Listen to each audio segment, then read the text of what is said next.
Hello दोस्तों, aware IAS YouTube channel पर आपका स्वागत है। आज का वीडियो बनाने का मकसद ये है कि आप में से जिसका भी वैकल्पिक विषय हिंदी साहित्य है, उन सबको पता है कि हिंदी साहित्य का सिलेबस बहुत बड़ा है। इसको कंप्लीट करना एक तरह से नंगे पाँवों अंगारों पर चलने जैसा है। तो ऐसी स्थिति में क्या करें? कुछ लोग ऐसे होंगे जिनका प्रीलिम्स क्वालिफाई हो गया है और उन्होंने ऑप्शनल हिंदी साहित्य को तैयार नहीं किया है। तो यहाँ मैं कुछ एक टिप्स और ट्रिक्स बताता हूँ जिससे हो सकता है कि उनको फ़ायदा हो जाए। यह घटना मेरे से भी जुड़ी हुई है, क्योंकि जब मेरा पहली बार प्रीलिम्स क्वालिफाई हुआ था तो उस वर्ष मैंने अपना ऑप्शनल चेंज किया था। उससे पहले मेरा जो ऑप्शनल था वो था ज्योग्राफ़ी, और ज्योग्राफ़ी से चेंज करके प्री का जब फॉर्म भरा तो मैंने हिंदी साहित्य कर दिया और मुझे लगा कि मुझे हिंदी साहित्य पढ़ना चाहिए। तो फॉर्म भरने के बाद तो प्रीलिम्स की तैयारी होती है, जनरली आपको पता ही है। और मेरा ऑप्शनल तैयार था नहीं और प्रीलिम्स क्वालिफाई हो गया। जब प्रीलिम्स क्वालिफाई हुआ तब मुझे एहसास हुआ कि अब क्या करें। तब मैंने हाथ पैर मार करके और कुछ एक चीज़ें ऐसी डेवलप की जिससे मैं आंसर लिखने में सफल हो गया। तो मुझे सफलता मिली वहाँ आंसर लिखने से, और मेरे उस साल 260 नंबर आए थे और अच्छे खासे नंबर थे। ये one of the top marks में से थे उस साल। ऑप्शनल के मार्क्स एवरेज तौर पर औसत रूप से घटे थे, उसके बावजूद मेरे 260 मार्क्स थे। और 1 या 2 साल से तैयारी करने वाले लोगों के उस साल हिंदी में 275 नंबर, 275 नंबर हाईएस्ट थे शायद। मुझे कुछ ऐसा आइडिया है, क्योंकि सबकी मार्कशीट तो मैंने देखी नहीं है, लेकिन मुझे जो आइडिया है, देखी है, उसके आधार पे मैं बता रहा हूँ कि उस साल 275 मार्क्स हाईएस्ट थे जिसका सिलेक्शन हुआ था, और मेरे 260 थे। जबकि मैंने हिंदी साहित्य को सिर्फ 3 ही महीने पढ़ा था। उससे पहले हिंदी साहित्य के नाम पे मुझे कबीर का नाम पता था और कबीर के 4 दोहे आते थे, उसके अलावा कुछ भी नहीं आता था। उसके बावजूद मैं अगर 260 मार्क्स कवर कर पाया था, तो मुझे लगा कि यह रणनीति आप सभी को बताऊं। और कुछ लोग ऐसे हो सकते हैं जिनको ऐसा लगे कि कभी कोई क्वेश्चन ऐसा आ गया सामने जो उन्होंने कभी पढ़ा ही नहीं है, तो उसको कैसे टैकल किया जाए, यह सब रणनीति के हिस्से में शामिल हो जाएगा। तो आप देखिए, मैं थोड़ी थोड़ी चीज़ें करके बताता हूँ। अगर उससे कुछ फ़ायदा हो जाएगा तो ये वीडियो बनाने का मकसद पूरा हो जाएगा। तो इसमें हमारे को पता है कि इसके 2 पेपर होते हैं। एक होता है पेपर 1 और एक होता है पेपर 2। तो पेपर 1 के लिए देखिए, पेपर 1 के लिए आपको पता है कि इसमें 4 काल दिए हुए हैं। हमारे 4 काल हैं। 4 कालों के बारे में आपको पता है। एक आदिकाल है, भक्ति काल है, और रीतिकाल है, और फिर आधुनिक काल है, और फिर हो जाएगा आधुनिक काल। इतना तो सबको पता होगा ही। और अगर मेरे जैसे हो तो आपको भी अगर वो मेरी वाली कैटेगरी के हो तो शायद आपको ये भी नहीं पता होगा कि ये सब 4 काल होते हैं, क्योंकि मुझे तो नहीं पता था, सच में नहीं पता था कि ये 4 काल भी होते हैं। अब क्या हुआ, सिलेबस के अंदर यहाँ पे आप देखोगे तो इस आदिकाल के नीचे कुछ कवियों के नाम दे रखे हैं, और भक्ति काल के अंदर भी कवियों के नाम दे रखे हैं। यहाँ रीतिकाल में भी कवियों के नाम दे रखे हैं, और यहाँ पर भी यहाँ कुछ लेखकों के नाम दे रखे हैं और कुछ कवियों के नाम दे रखे हैं। लेखकों के और कवियों के नाम दे रखे हैं। अब आपको करना क्या है, देखो, ये तो सामान्य बात हो गई, सबको पता है, ये पेपर 1 की बात कर रहा हूँ, ठीक है। तो आपको करना क्या है, तो सबसे पहले तो आदिकाल की परिस्थितियाँ देखिए। आदिकाल में कौन सी परिस्थितियाँ थी, सिर्फ इतना तैयार करना है, ज़्यादा कुछ भी तैयार नहीं करना, सबके बारे में तैयार करना भी नहीं है। आदिकाल की परिस्थितियाँ देखिए।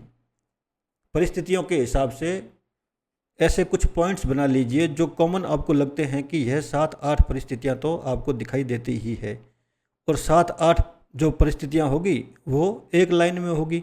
जैसे सामंतवाद अपने चरम पर था, इसी तरह से आप इसके 7-8 पॉइंट निकाल करके रख लीजिए। अब क्या होगा, अब जब भी किसी कवि के बारे में यहाँ से क्वेश्चन आता है पेपर 1 में, किसी कवि के बारे में आएगा, क्योंकि कवि हैं यहाँ पे जो आदिकाल में है हमारे, तो जब भी उस कवि के बारे में क्वेश्चन आएगा तो आपको परिस्थितियाँ पता है, ठीक है। परिस्थितियाँ पता है तो आपको क्या करना है, इन परिस्थितियों के आधार पर, इन्हीं परिस्थितियों में से 4 से 5 कोई भी परिस्थितियाँ निकालनी है, और उन परिस्थितियों के आधार पर बता देना है कि इस कवि ने यह योगदान दिया है। एक तरह से इतना ही करना है। यह सोचना भी नहीं है कि इस कवि का ऐसा योगदान है या नहीं, या फिर जो ऐसी परिस्थितियाँ थी, इस परिस्थिति में इस कवि ने कुछ बदलाव किया या नहीं, सोचना नहीं है। अगर आपको 7-8 परिस्थितियाँ याद है, उनमें से 4-5 निकालिए, 4-5 निकाल करके लिख दीजिए। अच्छा, इसके साथ में हमारे को एग्जाम्पल भी चाहिए होंगे। तो यहाँ जितने भी कवि हैं, 3 या 4 कवि हैं शायद आदिकाल में, जो 3-4 कवि हैं, उन 3-4 कवियों से 3 से 4-4 उदाहरण याद कर लीजिए। 3 से 4 उदाहरण याद करने हैं और इन 3-4 उदाहरणों को इन परिस्थितियों के अंदर लिख दीजिए। इतना ही करना है। यह दो एक काम कह रहा हूँ ना, ये आदिकाल के अंदर आप लिखोगे तो प्रत्येक कवि का 3-4 उदाहरण लिखोगे तो 2 पेज का काम है। 2 पेज में इतना लिख के रख लो, उदाहरण रट लो, उदाहरण को याद कर लो।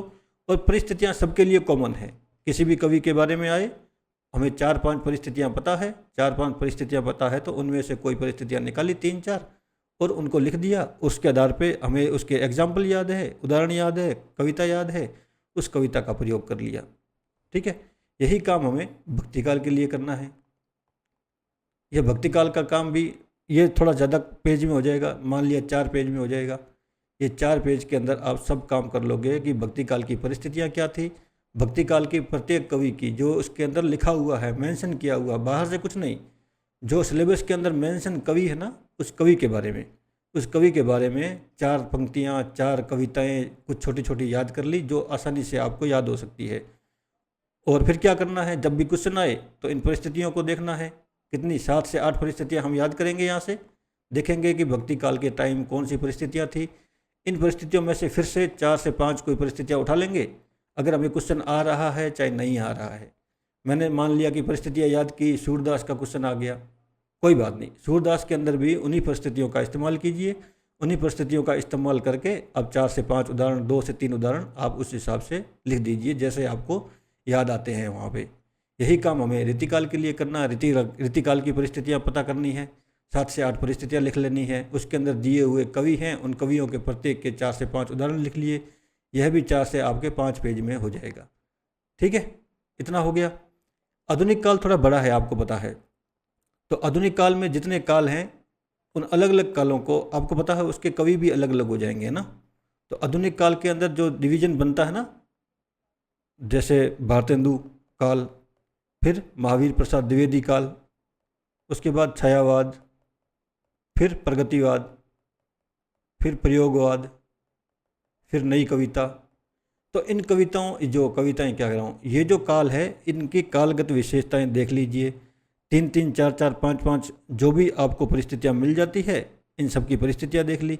इसके बाद में साठोतरी और आ जाएगी। साठोतरी बड़ा पूछता है, जो इग्नू के नोट्स है ना, इग्नू के नोट्स में यह एक सबसे जो कहते हैं ना प्रिय टॉपिक है, साठोतरी कविता या साठोतरी कविता, साठोतरी कहानी, जो भी 1960 के बाद की कहानियाँ, कविताएं हैं, उनके बारे में कहा जाता है ये साठोतरी है। तो यह टॉपिक इग्नू में तो बड़ा फेवरेट चलता है। तो मुझे ऐसी उम्मीद है कि साठोतरी कविता या साठोतरी कहानी के बारे में यूपीएससी के एग्ज़ाम में भी पूछ सकते हैं। तो आपको क्या करना है, यहाँ से भी 4-4, 5-5 परिस्थितियाँ याद करनी है और आपको पता चल जाएगा वहाँ जब वो दृष्टि के नोट्स पढ़ोगे तो 4-5 परिस्थितियाँ आपको मिल जाएगी। 4-5 परिस्थितियाँ लिखी, 4-5 लाइनें होंगी, ये परिस्थितियाँ थी, यानी कि इस समय ये चल रहा था समाज में। परिस्थितियों का मतलब क्या हुआ, मैं ये कहना चाह रहा हूँ कि समाज में क्या चल रहा था उस समय। ठीक है, जो समाज में चल रहा था वह वो सब परिस्थितियाँ हो जाएगी। तो मैंने 4 से 5 परिस्थितियाँ यहाँ भी निकाल ली, 4 से 5 परिस्थितियाँ सब में निकाल ली। इनकी परिस्थितियाँ निकालने के बाद यहाँ पे आप देखोगे तो कवि या लेखक का नाम आ जाएगा। आप उस जो सिलेबस है, सिलेबस के अंदर देखोगे तो जितने भी नाम लिखे हुए हैं कवि या लेखकों के, वो किसी न किसी काल के अंदर आ जाएंगे, काल के अंदर आ गए। अब भारतेंदु काल का कोई कवि या लेखक के बारे में पूछा है और मुझे उसका कुछ भी नहीं पता, तो मैं क्या करूँगा, यहाँ से 4-5 परिस्थितियाँ उठाऊँगा जो मैंने पढ़ रखी है। मुझे पता है कि भारतेंदु काल की परिस्थितियाँ ये है, और अगर उसका कोई उदाहरण याद है तो बढ़िया, और नहीं याद है तब भी चल जाएगा। लेकिन हमें परिस्थितियाँ याद है तो हम बता सकते हैं कि यह कुछ ऐसी ऐसी स्थितियाँ थी और इसके अंदर इन्होंने अपनी कविताएं लिखी, ऐसा कुछ करके। ये तो हो जाएगा हमारा पेपर 1 के लिए।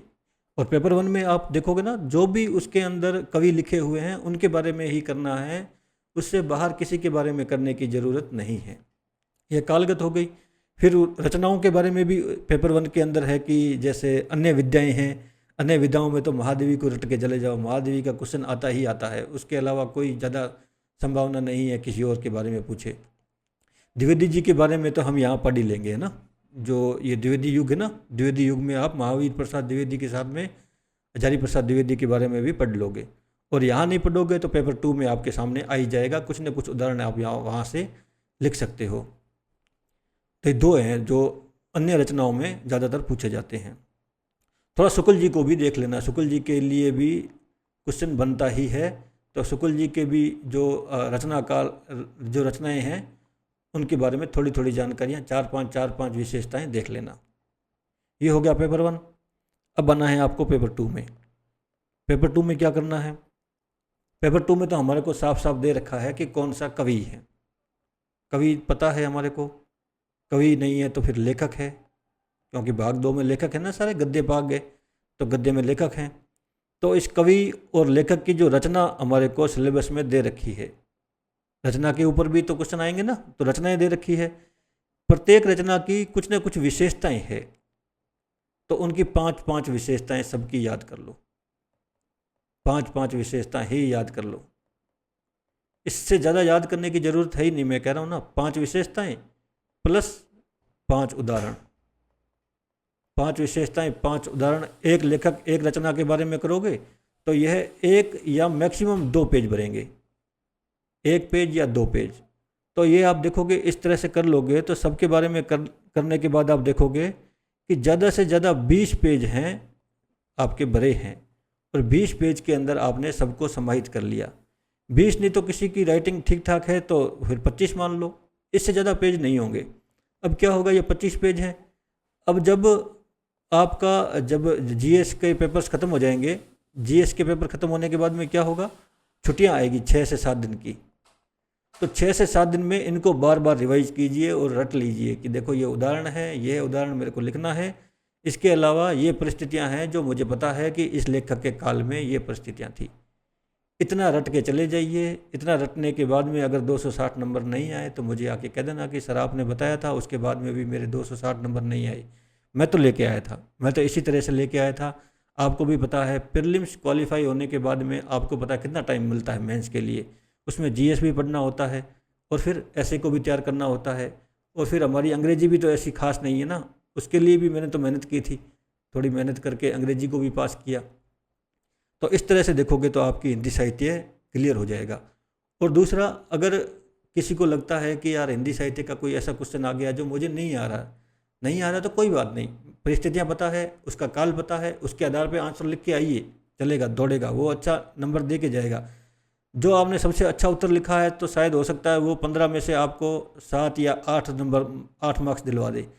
तो ये कमज़ोर उत्तर भी होगा ना जो आपने परिस्थितियों के आधार पर लिखा है, तो यह भी कम से कम 4-5 नंबर तो लेके जाएगा ही जाएगा आपको परिस्थितियों के। अगर कुछ नहीं आएगा, परिस्थितियाँ पता नहीं है, ऐसे आपको जैसे फॉर्मेट फिक्स नहीं किया हुआ है, तब उस आंसर को टैकल करना बड़ा मुश्किल हो जाएगा। ठीक है, तो मेरी तरफ से ये टिप्स है, इसको करिए, और ठीक लगे तो आप इसको लाइक कीजिए, सब्सक्राइब कीजिए, और बताइए अगर आपको आवश्यकता पड़ेगी तो मैं बताऊंगा कि आपको जैसे व्याख्या कैसे लिखनी होती है, कि कुछ पर्सन ऐसे होते हैं जिनके उत्तर कैसे लिखने हैं, तो उत्तर का एक फिक्स फॉर्मेट भी मैंने तैयार किया था, एक व्याख्या का फॉर्मेट तैयार किया था, और फिर कुछ पर्सन थे उनके फॉर्मेट तैयार कर लिए थे, कि कुछ क्या सबके एक ही फॉर्मेट तैयार किए थे। मैं सही बताऊँ ना आपको, एक ही टाइप का फॉर्मेट था मेरे पास कि मुझे ये लिखना है, वो लिखने के बाद मैं फ्री था।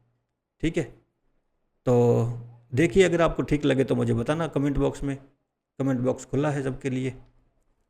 चलिए।